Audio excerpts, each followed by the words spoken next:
वहीं one nation one election पर उत्तर प्रदेश के मंत्री लक्ष्मी नारायण चौधरी ने जनतंत्र टीवी से खास बातचीत में कहा कि वन नेशन वन इलेक्शन देश हित में है। सभी पार्टियों को एकजुट होकर इसको पास करवा देना चाहिए। साथ ही साथ मंत्री लक्ष्मण चौधरी ने तिरुपति बालाजी प्रसाद विवाद मामले पर भी अपनी प्रतिक्रिया दी। क्या कुछ कहा, आपको सुनवाते हैं। वन नेशन वन इलेक्शन को मंजूरी मिल चुकी है। हमारे साथ मौजूद हैं उत्तर प्रदेश सरकार के मंत्री Laxmi Narayan Chaudhary ji. Sir, one nation one election को मंजूरी मिल चुकी है, क्या कहते हैं, कितना बेहतर साबित होगा देश के लिए?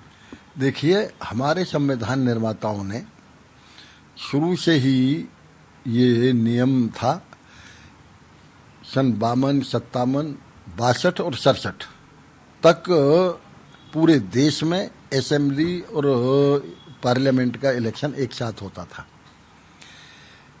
स्वाभाविक रूप से यदि 12 महीने चुनावी होते रहते हैं तो विकास कार्य कहाँ से होंगे? आचार संहिता लागू हो जाती है।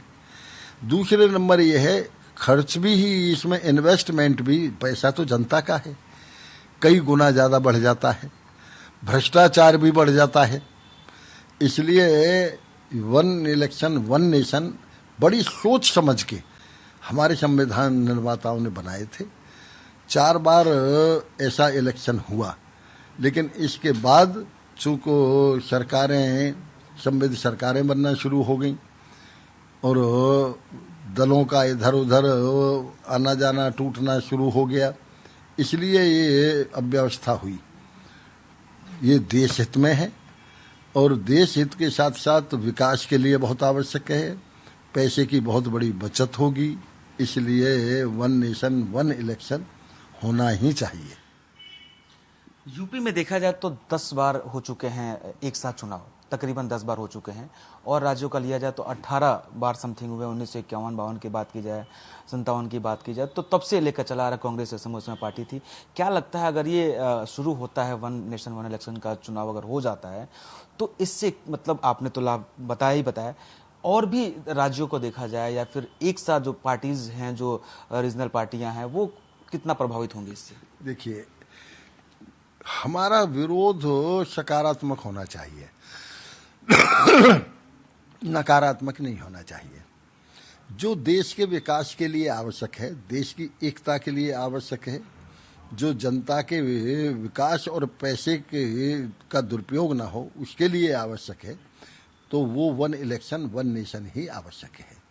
इसलिए मैं तो यही कहूँगा कि इस पर समस्त दलों को एक राय बना के ही सहमत हो जाना चाहिए। बिल्कुल।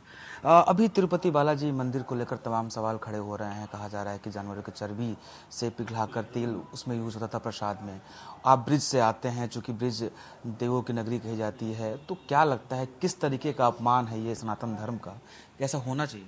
देखिए, ये कोई षड्यंत्र भी हो सकता है, क्योंकि हमारी ये धारणा है कि जितने भी दक्षिण के मंदिर हैं उनमें पूर्ण रूपेण वैष्णवी पद्धति से सेवायत पूजा करते हैं।